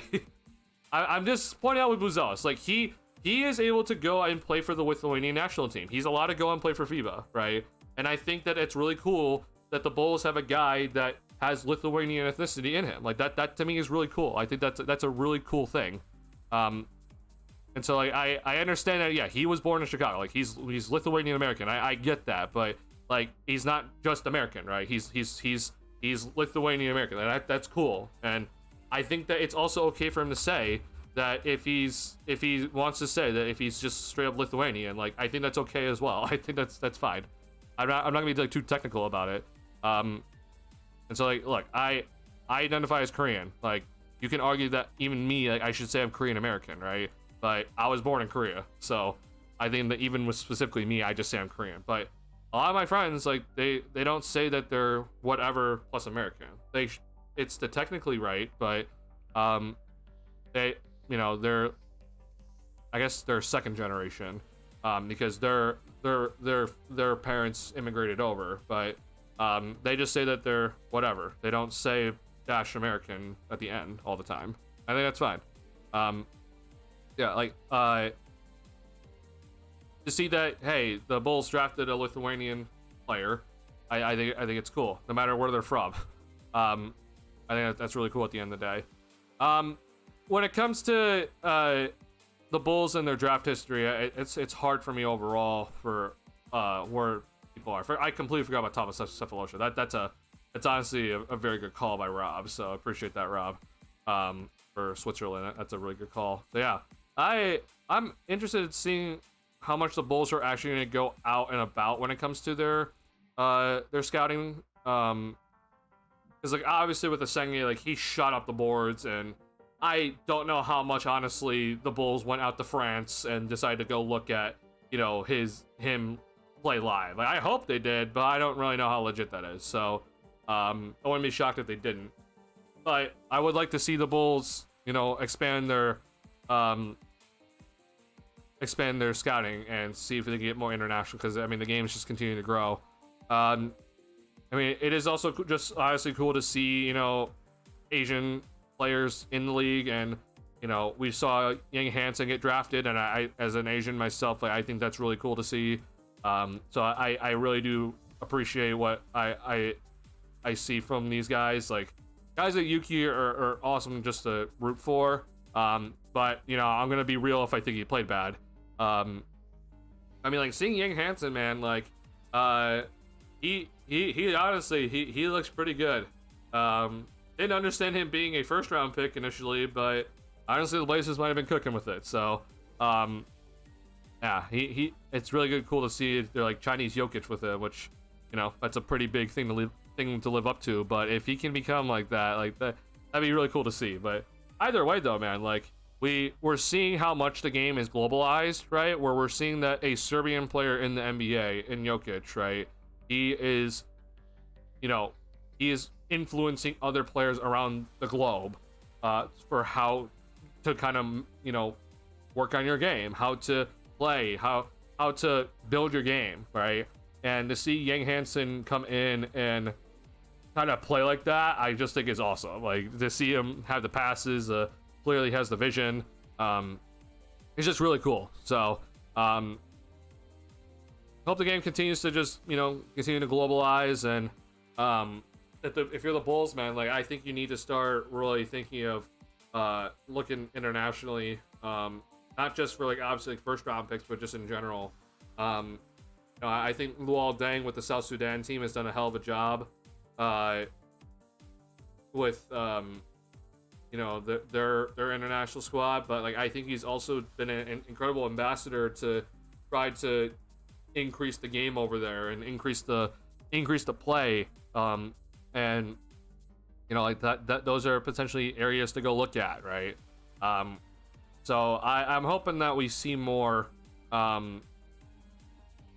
more international players coming into the league, but like I also hope the Bulls are willing to go out and like get those sort of players to take the time to scout and everything. So, yeah, man, I'm hoping for good stuff. And honestly, man, the 2028 Olympics, man, is gonna be so interesting to watch because it's in LA, right? So it's in the United States, and obviously Team USA basketball has been, you know, the dominant force in the basketball Olympics. But I mean, I could seriously see a world in the 2028 Olympics, even though that we're on home territory. Like the USA squad is just gonna, like, they might have a tough time. Like if Wembanyama is willing to play in that, like, I mean, France is was already good, and obviously we saw that incredible finals in the Olympics this past summer. But like France, I honestly just think they just continue to get better and better and better. And so, I mean, it's going to be awesome to see, man. I'm hoping to get some really, really good games when we see the Olympics in 4 years. Obviously, we're going to see the FIBA World Cup soon here. So we'll kind of get a glimpse. Don't know how many good players from the how many good players from the NBA are going to be playing for Team USA, because they they don't really try as hard in the FIBA tournament. But obviously, I mean, they seem to be try-harding in the Olympics. So it'd be kind of crazy if Durant is still here and still kicking it, and in 4 more years is still averaging like 25 in great efficiency, and might find his way to a 5th gold medal, which would be insane. But yeah, I really am hoping to see those matchups. And I mean, like, I agree, Tyler. Like, France and Canada, man, they're gonna be insane. So looking forward to it. When is FIBA? It's honestly a good question. It used to always be the even year between the Olympic years, so like it should be like 2026, but I don't really know anymore at this point.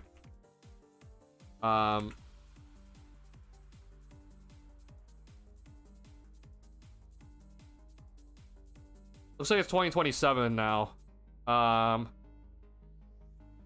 It's in Qatar. Yeah, great.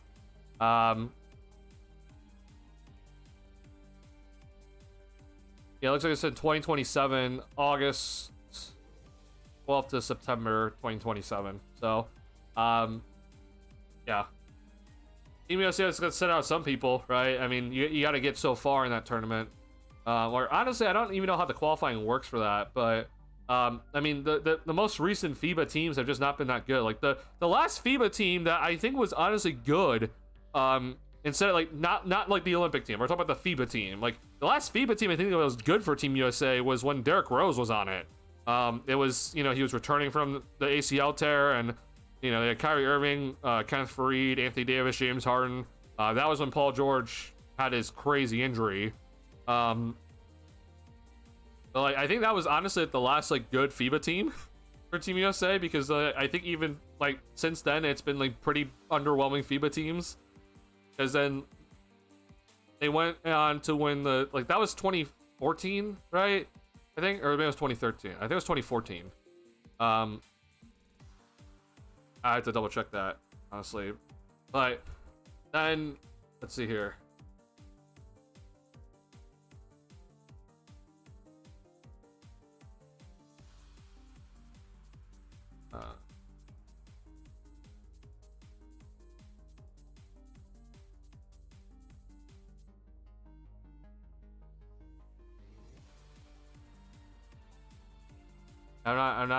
It's God, it's so hard to look at the Dominican Republic. It must have been 2014 then. Oh, sorry, I hit my mic. Honestly, no, I don't remember, honestly. No, it was 2014. Okay, yeah, it was the 2014 FIBA Basketball World Cup team, yeah. They got gold. Yeah. So actually, I was wrong. So this was not the year after Derrick Rose Derrick Rose was returning for his ACL. This was the year after, where Rose he came back for a little bit, and then obviously his meniscus tears, and so yeah, for the 2014 off season. So but either way though, like, I think this was honestly like the last good FIBA team, because since then I think the Team USA FIBA teams have been pretty underwhelming, because the Team USA won the 2016 Olympics, but then it was the 2019 or 18 FIBA Cup tournament. Like, they had like Donovan Mitchell and like Chris Middleton on it, but like it wasn't that good of a team. They struggled. They didn't win the tournament. And then the 2020, which then got shoved to 2021 Olympics, was the team with Zach LaVine on it, with KD was a superstar, and some players had to come in late because they were in the NBA Finals, and Booker, Holiday and Middleton. But they won that team won it, right? But then we had a FIBA team after that didn't do anything. And then obviously we had LeBron, Curry, Durant in the Olympics. So yeah, it just seems like recently the FIBA teams aren't getting as much love, and that's kind of concerning. I think that the stars need to come out for the FIBA team too. But I think that it'll be interesting to watch, because I mean, you could tell how much France wanted to win on their home soil, right, against Team USA. So I mean, like, if you're Team USA, like, you gotta defend your home soil for 2028. I mean, you're in LA, so you're gonna have to find a way to defend your home court. Yeah, I'll be interested to see who's gonna be in charge of the FIBA squads. But yeah, it's gonna be 2027 now, which I don't know why they changed the years, but interesting. All right, moving on from that though. So to end the stream today, so first and foremost, everybody, thank you so much for coming into the post-game stream. We've been having a lot of fun with the post-game streams, even for Summer League, so I sincerely do appreciate this. But I do want to end today with my rant, because we need to rant today. So get ready, okay? Because there is some absolute just annoying thing to look at here.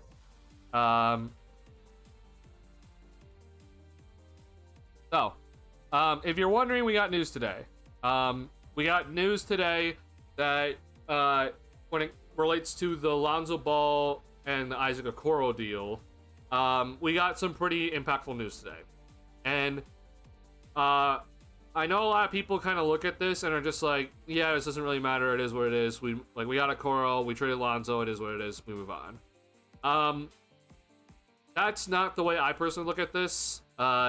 I personally look at everything, and like, it's the same thing when people say like Duncan is it's just $5 million. Like, what does it mean to the salary cap? Like, it's just $5 million. Like, this stuff matters, okay?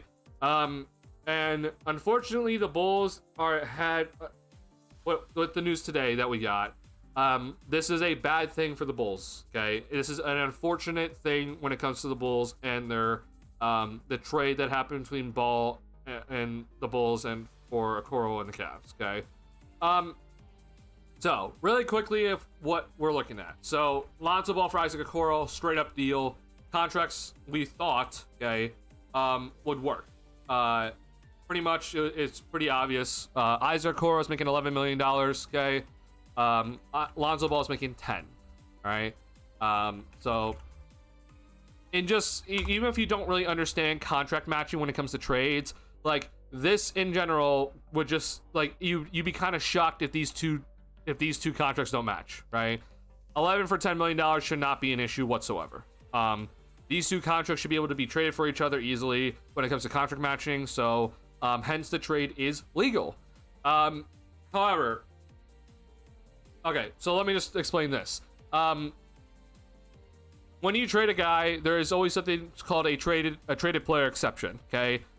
There is something called a simultaneous traded player exception versus, and then there's also a non-simultaneous traded player exception. Now, when, let's say, for example, when it comes to this Ball for a Okoro deal, when it came to this deal, Lonzo is being sent out with his $10 million, okay? And right when you send out his contract, you create a traded player exception of $10 million, right? However, it is simultaneously being used up to take on Okoro's contract. Hence, then, simultaneous traded player exception. There are different rules when it comes to those traded player exceptions. So, simultaneous traded player exception, you can trade a $10 million contract for $11 million contract. That is perfectly fine. A non-simultaneous traded player exception, if, let's say, I traded Lonzo Ball for nothing, okay, so I traded $10 million and did not receive any contract in return, okay, then I created a traded player exception of $10 million, right? But if I then want to go and use that contract to take on another contract in a separate trade, that is a non-simultaneous traded player exception being used. Therefore, I can only take back $10 million in that traded player exception, okay? So there's those sort of rules that are in play. So long story short, again, you would think that with a simultaneous traded player exception, $11 million for $10 million works for both ways. Obviously, for the Cavs, you're taking on less money. For the Bulls, you're taking on $1 million more. Not a big issue, right? However, Keith Smith has made it aware that due to an injury protection clause in Lonzo Ball's contract, the Chicago Bulls had to use a portion of their traded player exception for Zach LaVine to acquire Isaac Okoro. The Cavaliers heavily benefited from this because they created a full traded player exception of $11 million for Isaac Okoro on the outgoing salary side. The Bulls lost flexibility in this deal. And I don't really care what sort of side you're on when it comes to the Bulls right now. Whether you think the Bulls should be rebuilding or whether you think that the Bulls should be, trying to win as many games as possible right now. The Bulls lost flexibility in this deal, and you should be upset. Okay, I'm not here to say that there was a different way to do this. There is technically a different way to do this that would not benefit the Bulls, okay? But this deal was basically done, and the Bulls were forced to use the traded player exception that they had, which was a Zach LaVine traded player exception here, to acquire Isaac Okoro. So instead of using Lonzo Ball's $10 million to take on Okoro, okay, the Bulls had to go ahead and use part of their traded player exception that involves Zach LaVine here, which was this much money. So this was a $17 million traded player exception that the Bulls got from the Zach LaVine trade. They had to use $11 million of it to go ahead and take on Isaac Okoro's contract. Once again, I don't care what side you're on. I don't care if you think the Bulls should be rebuilding, if the Bulls should be winning. I don't care. This is bad. Okay, this is a very unfortunate news for the Bulls. I'm sorry if you are, if you think that this is just like, this doesn't really matter too much. This matters, okay? For example, if you're a person that wants the Bulls to try to win now, well, the Bulls need a lot more defense right now, currently, okay? They need to go and target guys that can bring in more size and bring in more defensive ability, right? You do not want Asenge playing all the minutes in the world, right? So you want to bring in more defense. So let's say if you wanted to go ahead and trade for a guy that's making about $10 million like Lonzo Ball is, but you didn't want to send out any players, okay? You could acquire that player with this traded player exception, this TPE here, because you have $17 million and that player's making 10. You can just straight up absorb that player's salary, even though you're over the salary cap, okay? And let's just say you send out a pick instead, right? So you didn't have to trade any players. You were able to waive Javon Carter, and you just wanted to go ahead and just add on a player, right? Then this is what it would be. It would be that simple. However, instead, you are not able to go do that because you had to use this TPE, a massive portion of it, to acquire Isaac Okoro. As you can see, that's listed right here. That's bad, okay? That's a bad thing for the Bulls. It's unfortunate that it happened. Bulls were basically forced to do this, but this sucks, okay? If you're someone like me who wants the rebuild to really happen, then I'm looking at this as an opportunity for the Bulls to take on a bad contract, okay? And then ideally then, acquire some picks out of it. So, I don't know, it would just be like someone needs to do a salary dump. The Bulls can take on up to $17 million. It's not that much. I understand it's not like the massive amount of money, but it's still a decent chunk.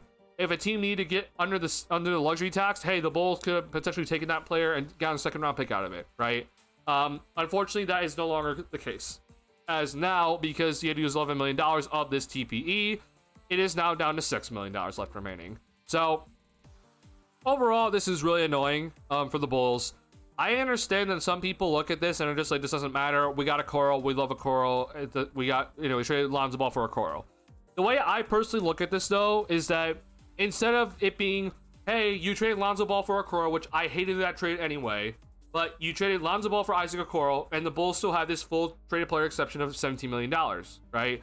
But instead of that, you now instead traded Lonzo Ball for Isaac Okoro, but to make sure you got Okoro, you had to sacrifice $11 million of the $17 million TPE you had. So either way, no matter whichever way you want to put it, okay, this is a bad thing for the Bulls. So I'm just overall just pissed off at how many people are just looking at this like, oh, it's no big deal. This to me is a pretty big deal, but Either way, it is really bad. Now, if you're wondering what the Cavs got out of this, okay, this actually tremendously helped the Cavs because they basically traded Isaac Okoro for Lonzo Ball, but they still were able to trade to create this TPE of $11 million because Lonzo Ball's contract is basically non-guaranteed, so it doesn't count towards the salary cap fully, or especially specifically in trades, it doesn't necessarily count as a contract that you can use to match, right? But because of that, the Bulls just basically acquired Okoro with their TPE of $17 million. That helped the Cavs create a TPE of $11 million. For the Cavs specifically, this really helps them because they're, in the second apron and they can't really add on any extra players except for minimum contracts or trades, right?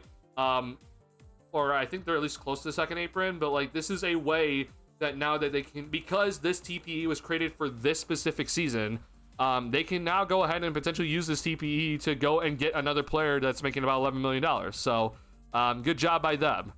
They basically, if you're honestly, the way I personally look at this, Lonzo for Okoro straight up for when it comes to just value is bad. I think it's a horrible decision by the Bulls. You're skipping steps. This whole idea of, hey, you're gonna go after players with experience is just really, really, really dumb. And I think that that's really stupid, but it's what the Bulls decide to do. But now I look at it even worse, where Okoro is about to enter his 6th season as a player. I don't expect him to get any better. You then help the Cleveland Cavaliers by giving them flexibility with this traded player exception that you helped create for them, as well as giving them Lonzo Ball easily with just no issues whatsoever. And you did not get any sort of draft value out of it, even though you're significantly helping the Cavaliers in this spot. They didn't want Isaac Okoro on the roster anymore. They would gladly just send out Isaac Okoro for nothing for this TPE because they can go and get a better player with this TPE available.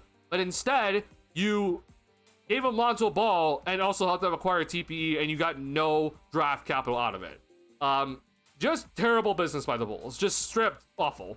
I'm not sure if the Bulls knew that the whole Lonzo Ball contract would not count towards the contract matching, right? But this is just terrible by what the Bulls did here. They significantly helped the Cavs, and you just didn't help yourself at all in this deal, is in my opinion. I'm pretty pissed off at it. The deal itself was already bad, in my opinion, and then you go ahead and this thing drops, and it looks even worse. Now the Bulls don't have a $17 million TPE to potentially use. Which, again, I understand a lot of people are just like, oh, this doesn't really matter at the end of the day, but I don't really care where you are at when it comes to this Bulls team. Having flexibility is a good thing, okay? Just like how many times I tell Bulls fans that getting the number 1 overall pick is not a bad thing. Getting the number 1 overall pick is a good thing, right? Getting the number 1 overall pick is a good thing. But yet there's somehow, some way, some Bulls fans trying to spin it where it's like, no, getting the number 1 pick is a bad thing for the Bulls for some stupid reason, okay? Having flexibility, no matter what sort of position you are as a roster, whether you're contending, just trying to win, or trying to rebuild, hell, even tanking, okay? Having flexibility is a good thing. And I'm just annoyed as hell seeing how many Bulls fans just are like, yeah, flexibility just doesn't matter for whatever reason. So, that is my end of my rant. This, at the end of the day, it sucks for the Bulls. This sucks for the Bulls. No other way around it. You can argue with me that it isn't that big of a deal, but at the end of the day, what you cannot tell me is that this just completely does not matter, okay? This does matter. This is an L for the Bulls. This is bad for the Bulls. How much does it actually affect the Bulls? We'll see. But this is an L when it comes to this Bulls trade here. This is a major L that they absolutely took, because instead of, again, just acquiring Okoro for just Lonzo Ball straight up, you had to now acquire Okoro, and you sent Lonzo Ball, and then you had to use the TP to acquire Okoro. It's just bad. So once again, the front office finds ways to somehow vary the standard, even though the standard is already extremely low. This is just an insane thing to find out. Not again. The only other way the Bulls could have acquired Okoro without having to use their TPE is if they used the mid-level exception as a TPE. which obviously that'd be an even worse decision. Like that would actually be the icing on the cake if we find out that the Bulls used a mid-level exception to acquire Okoro instead. That would be an absolute just joke.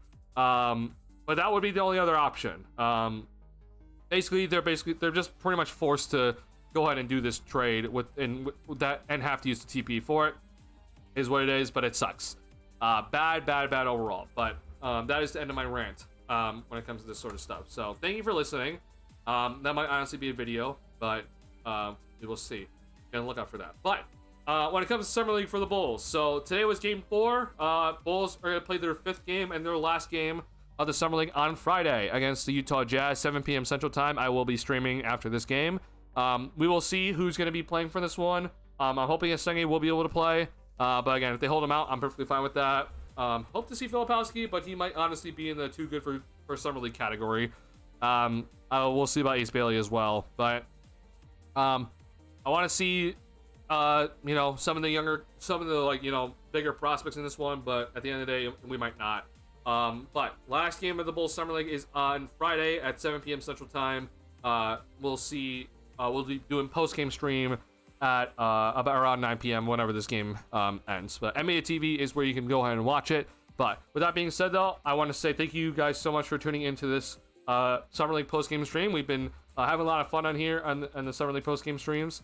And so, yeah, I'm looking forward to seeing the last Summer League game and seeing who's available. Hopefully, Asenge plays. If he doesn't, it is what it is. But if he is not available, then obviously we have to go ahead and watch Yuki, you have to watch Shamir Young, Emmanuel Miller, Pereira, and there's still always guys to watch, even if Asenge is not playing. So, and Ulbrich, obviously. So, looking forward to seeing this last Summer League game, but, and hopefully we see the Jazz play their good guys as well. But, if you have not already hit the like button on the stream, please do. Helps me out a ton. And I'll be seeing you guys on Friday. But thank you guys for a great stream. Sincerely appreciate y'all, everyone being in the chat and watching. I'll see y'all on Friday. Peace out, y'all.